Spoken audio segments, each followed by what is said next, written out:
जय श्री राम। भारत भू का सच्चा इतिहास एवं छिपाए गए तथ्य को आपके समक्ष रखने का ये प्रामाणिक प्रयास है। मित्रों, एआई के युग में ये रोमिला, ये मोहम्मद हबीब, ये इरफान हबीब जैसों की सारी असत्य आदि झूठ परिकथाएं इन्होंने जो लिखी है, अगर ये परिकथाएं डाटाबेस में सत्यापित बन के फीड की गई तो बड़ा अनर्थ होने वाला है। इस षड्यंत्र को रोकने का कठिन काम है, मैं जानता हूँ। बिना आपके सहयोग के ये शिवधनुष्य व्यक्तिशः उठाना असंभव है। आपसे अनुरोध है कि लाइक, शेयर और सब्सक्राइब करके हमें बल देना ना भूलें और बेल जरूर दबाएं। हमने ईसा पूर्व 326 से सन 1857 तक का इतिहास अब तक कथन किया है। राजपूत, विजयानगरम, निजाम, चोल साम्राज्य और मराठा पेशवाई शेष है। हे मां भारती, हम इस श्लाघ्य कार्य को सफल बनाने की हमें शक्ति प्रदान करे। जयतु जयतु हिंदू राष्ट्र, वंदे मातरम। जय श्री राम। योगेश अनंत काले सभी सुनने वालों को प्यार भरा नमस्कार। मित्रों, 1737 में मुंबई के माहिम में दीपावली पर्व के बाद जो मराठाओं ने माहिम किले पे विजय प्राप्त किया, उसका एक पत्र जो चिमाजी अप्पा को वासुदेव जोशी और रघुनाथ राव इन दोनों ने लिखा था, वो पत्र अवेलेबल है। आज थोड़ा सा उस पत्र के बारे में। पत्र में जोशी और रघुनाथ राव लिखते हैं कि रामचंद्र हरि और महादजी केशव ने मोर्चा संभाला। गनीम, फिरंगी, अंग्रेज और हजबी ने एक साथ आकर 3 दिन में 103 छोटे लड़ाकू जहाज माहिम केळवे तट पे लेके आए। तट पे यानी समुंदर के तट पे शायद 103 जहाज ये लोग लेके आए थे। हमारे मोर्चे उत्तर की दिशा में थे तथा केळवे गांव में दक्षिण दिशा में अंग मोकळे होते। इसका सीधा मतलब है केळवे गांव पूरा का पूरा खाली था, वहां एक भी मराठाओं का मोर्चा नहीं था। आगे लिखते हैं, यह भाग खुला तो वहीं से सारा गनीम, शत्रु की आवाजाही हम कहेंगे, वो वहां से शुरू हो गई। 10 तारीख को रामचंद्र पंत अपने 800 वीर लेके वहां पहुंचे। गनीमों के 34 लोग वहीं मारे गए। हमारे यहाँ मात्र 1 जवान वीरगति प्राप्त हुआ। 3 घोडे जखमी हुए। कालच्या घडीला संधी साधून गनिमाने 1,500 माणूस आमच्या मोर्चावर चढ़वला। कल रात को संधि देखते हुए गनीम ने 1,500 के से ज्यादा अपने आदमी हमारे मोर्चे पे हमले के लिए खड़े कर दिए। ऊपर किले से भी तोप शुरू थी। सारे हमारे मोर्चे जलकर राख हो गए। रामचंद्र पंत अमर सिंह शिर्के अपने 15 घुड़सवार लेके शत्रु के गुट में घुस गए। अमर सिंह शिर्के ने 15 सोजीर मारे। स्वयं रामचंद्र पंत ने 2 को मारा। इस समय रामचंद्र पंत के दाएं हाथ को गोली लग गई। हाथ से तलवार नीचे गिर गई और वहीं 10-12 हमारे मावड़ों ने युद्ध भूमि से उन्हें दूर किया। इस घटनाक्रम में हमने वो मोर्चा गंवा दिया है, लेकिन हमारे सभी वीरों का संयम तब छूटा जब उन्होंने बाजीराव और श्री शिवराय की निर्भत्सना सुनी। वो सह नहीं पाए। महादजी का शव जनार्दन हरी वाघोजी, खानविलकर, राजबा बुरुडकर, चिंतो शिवदेव, गणेश हरि कारकुन, विठ्ठल शिवदेव का जमाई धोंडो पंत, ये उनके साथ युद्ध मोर्चे में थे। वो लौट के नहीं आए, यानी ऊपर जितने भी अभी मैंने नाम लिए उन सभी ने युद्ध भूमि में प्राण त्याग दिया है। मित्रों, यहाँ गिनती तकरीबन 200 के आसपास है। 96 जख्मी गांव में उपचार ले रहे हैं। श्री शिवराय और बाजीराव स्वामी की निर्वत्सना अब हम सह नहीं सकते। आपके मदद की अपेक्षा है। अरनाला बहादुरपुरा में शंकर पंत, खंडोजी मानकर धारावी में, दत्ताजी देशमुख अशेरी किले में, कल्याण भिवंडी में बरबोजी तापकीर स्वयं, दत्ताजी देशमुख अशेरी में तो किले पे 5 मोर्चे लेके खड़े हैं। बेलापुर में नारायण जोशी अपने मोर्चे पे सजग है। स्वामिनी सहस्त्र कामे सारोन त्वरित राऊळ पाठवावेत, स्थळाचा उपरोळ होय। यह करना बहुत अत्यावश्यक है। स्वामी ने अपने हाथ में, उनके पास 1000 काम होंगे, लेकिन वो सब बाजू करके स्वतः स्वामी और हम अतिरिक्त मावड़ा फौज यहाँ पे आप भेजने की कृपा करें। यह करना अत्यावश्यक है। हमारे जानवर, हमारा गोधन हमें लौटाने का बंदोबस्त आप कर सकते हैं। नासिक प्रांत से गनीम पूरा का पूरा कापून काढ़ावा, काट डालो नासिक प्रांत का जितना भी गनीम है। मैं प्रत्यक्ष कभी दमन गांव में गया नहीं हूँ। आपके चरणों में जय भवानी। ये पत्र जोशी और रघुनाथ राव ने चिमाजी अप्पा को लिखा। क्या आपने इतिहास में, हम इतिहास के पुस्तकों में जो भी विद्यार्थी है इतिहास के, ये घिनौने वामपंथी और जितने भी इनके चाटुकार हैं उनके पुस्तकों में ये ऊपर के नाम कभी पढ़े हैं? खैर, ये पत्र चिमाजी को मिला तब चिमाजी नागपुर के नज़दीक खानदेश में था। मिलते ही चिमाजी वहाँ से निकला और साष्टी सीधा मुंबई के पास पहुँचा। होळकर और सिंधिया कहिए आप, लेकिन उसका असली सरनेम शिंदे ही है तो हम शिंदे ही कहेंगे। होळकर और शिंदे ये दोनों चिमाजी अप्पा के साथ थे। माहिम में वासुदेवराव जोशी था।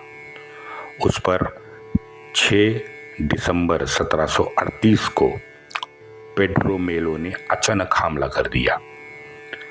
बेचारा पेड्रो मेलो, उसे क्या पता था कि जोशी तो था, लेकिन जोशी के साथ कौन था?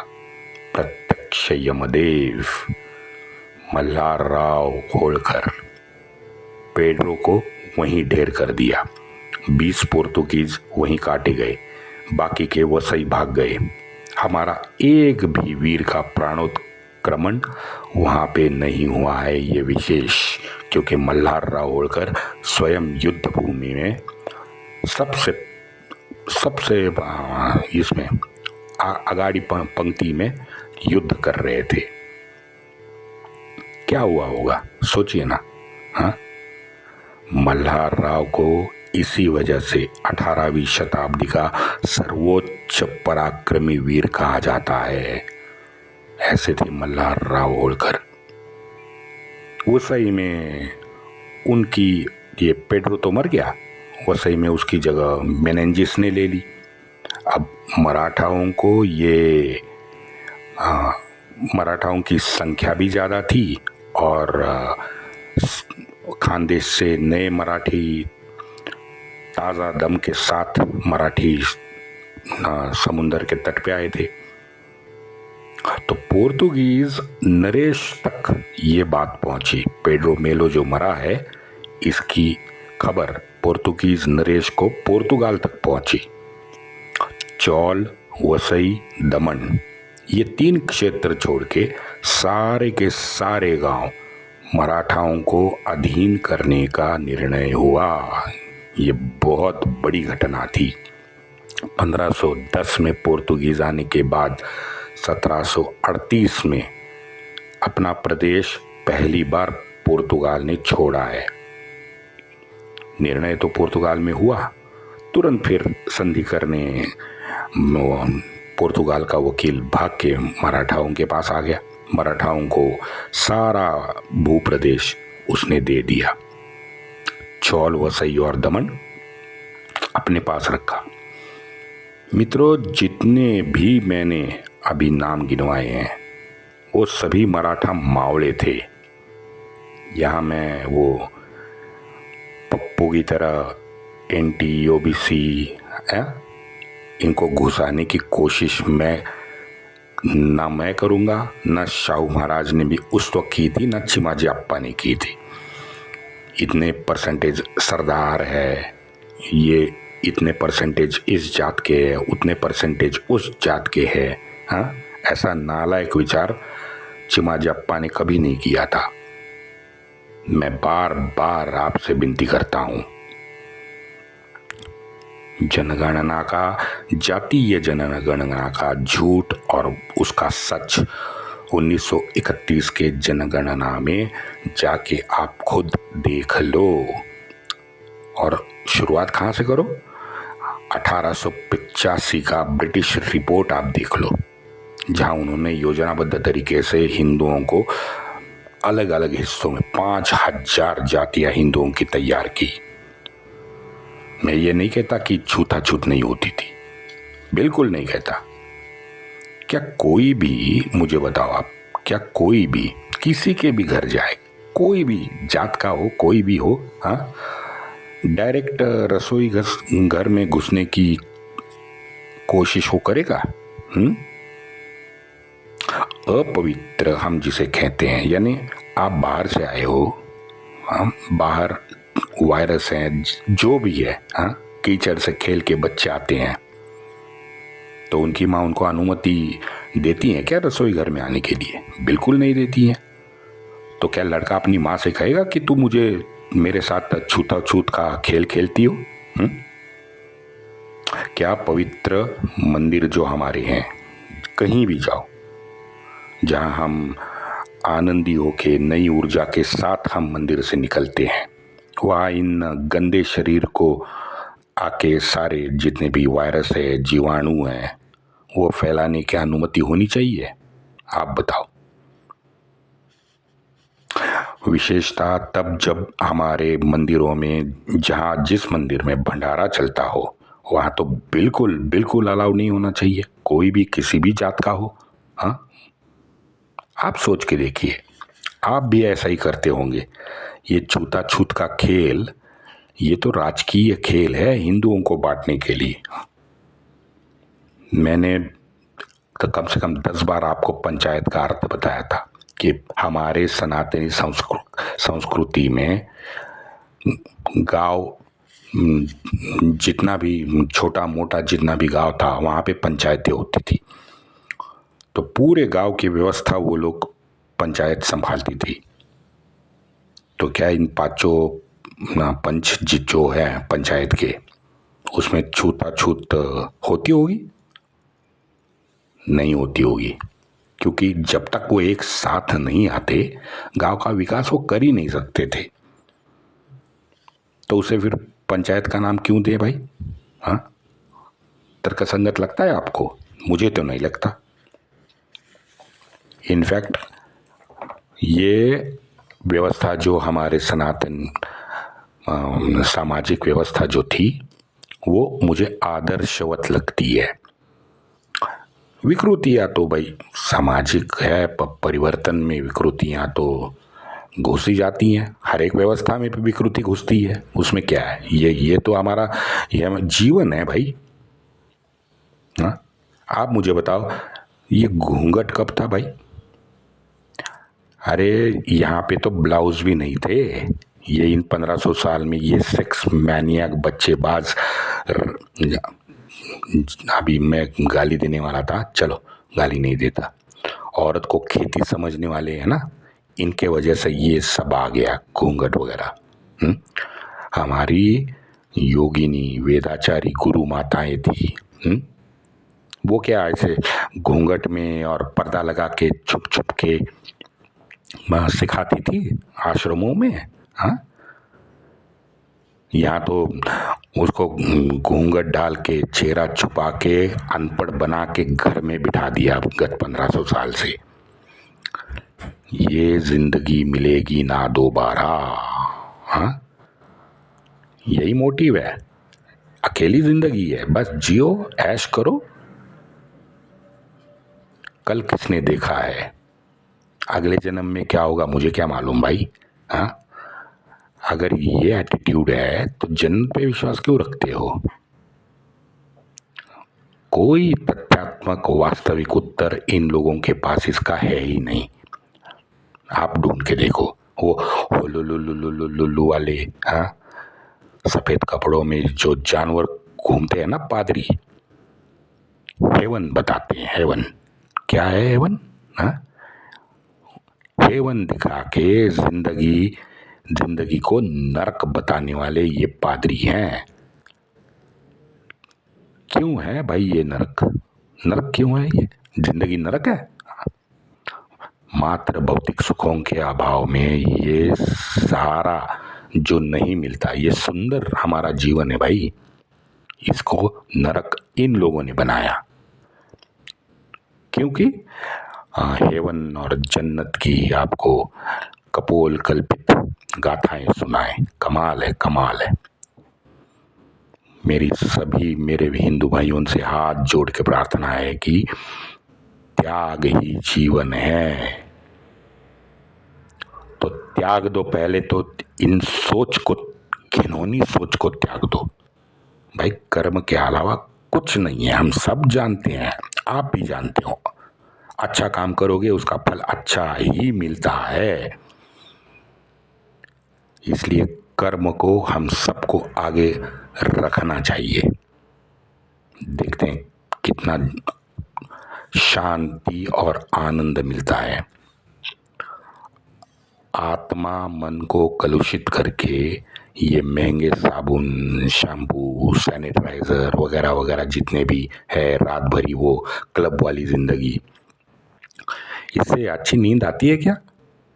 मैंने ट्राई किया था ना, नहीं आती। 2 साल मैं जब काम के सिलसिले में पूरे भारतवर्ष घूमता था, मैंने भी प्रयत्न किया,